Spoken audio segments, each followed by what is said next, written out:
Selamat pagi adik-adik. Wah, hari ini adalah hari terakhir di tahun 2020.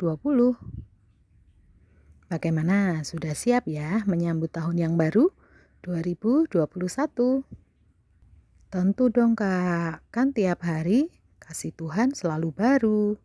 Oh iya ya, betul adik-adik. Kasih Tuhan selalu baru setiap pagi. Hari ini kita lanjutkan yuk kisah Musa bagian ke-10. Sebelumnya ada persembahan musik dari Sael. Kemudian dilanjutkan dance dari Salom, Levia, dan Jeff. Yuk kita lihat sama-sama ya. Silahkan.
Terima kasih buat Salom, Sael, Levia, dan Jeff. Terus semangat memuji Tuhan ya. Nah, sekarang kuis dulu ya. Apa tulah kedua yang diberikan Tuhan pada bangsa Mesir? Iya benar, kata. Kata bermunculan di mana-mana di Mesir. Lalu apa yang dilakukan oleh ahli-ahli Firaun? Ya, betul. Mereka juga membuat kata-kata itu dengan ilmu-ilmu mantra mereka. Lalu apa yang Firaun lakukan kemudian? Firaun menyuruh Musa dan Harun untuk berdoa kepada Tuhan supaya menghilangkan kata-kata itu dari Mesir. Apakah bisa adik-adik Musa dan Harun minta kepada Tuhan supaya kata-kata itu hilang? Oh ya, jelas bisa dong. Kan Tuhan berkuasa. Apakah kemudian Firaun membiarkan bangsa Israel pergi? Oh, tidak. Dia masih berkeras hati. Nah, sekarang kita lanjutkan ceritanya. Kita bisa membuka di Keluaran 8 ayat 16 sampai 31. Mari kita berdoa. Bapa di surga, terima kasih untuk kasih Tuhan sepanjang tahun 2020. Hari ini kami sampai pada hari terakhir di tahun 2020. Terima kasih untuk semua duka-duka yang Tuhan berikan kepada kami, dan karena Tuhan selalu menyertai kami sepanjang tahun 2020. Saat ini kami mau mempersiapkan diri untuk kami menyambut tahun 2021, juga selalu bersama dengan Tuhan. Tuhan, saat ini kami juga mau mendengarkan firman Tuhan. Kami mohon Allah Roh Kudus yang mengajari kami sehingga kami mengerti. Terima kasih, di dalam nama Tuhan Yesus kami berdoa. Amin. Kemudian Tuhan menyuruh Musa dan Harun untuk memukulkan tongkat itu ke debu tanah, dan debu itu akan menjadi nyamuk di seluruh tanah Mesir. Maka jadilah demikian adik-adik. Nyamuk-nyamuk itu hinggap pada manusia dan pada binatang. Segala debu tanah menjadi nyamuk di seluruh tanah Mesir.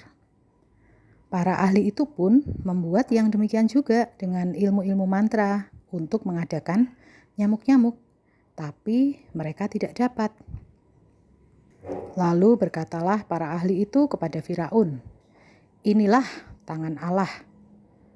Tetapi hati Firaun berkeras dan ia tidak mau mendengarkan mereka, seperti yang sudah difirmankan Tuhan.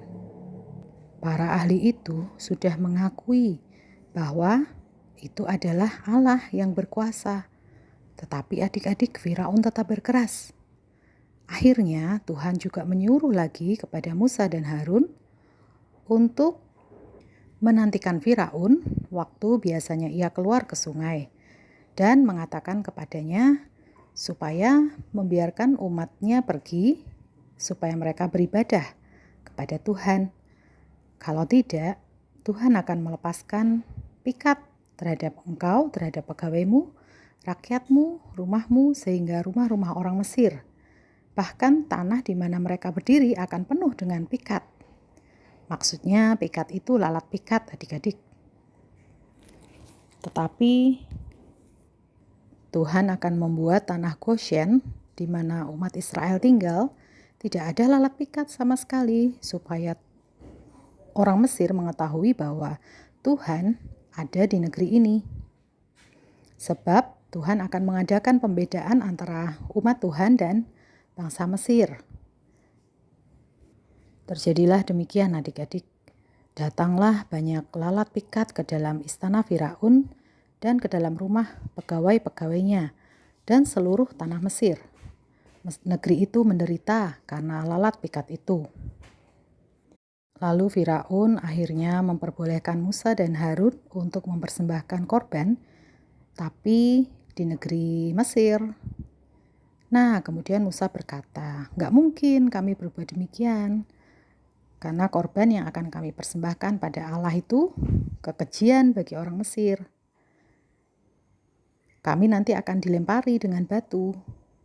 Jadi kami harus pergi ke padang gurun 3 hari perjalanan jauhnya untuk mempersembahkan korban kepada Tuhan." Lalu kata Firaun, "Baik, aku akan membiarkan kamu pergi. Hanya jangan kamu pergi terlalu jauh. Berdoalah untuk aku." "Baiklah, tapi tolong ya, tuanku jangan curang lagi dengan ingkar janji." Sesudah itu keluarlah Musa meninggalkan Firaun lalu berdoa kepada Tuhan. Dan Tuhan membuat seperti yang dikatakan Musa. Lalat pikat itu dijauhkannya dari Mesir.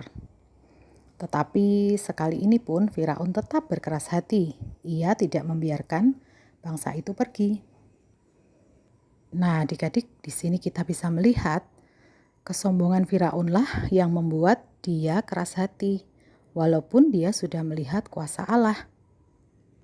Hari ini kita belajar untuk tidak keras hati, untuk rendah hati, dan kita bisa melihat kuasa Tuhan setiap hari, dan kita bisa merendahkan diri di hadapan Tuhan.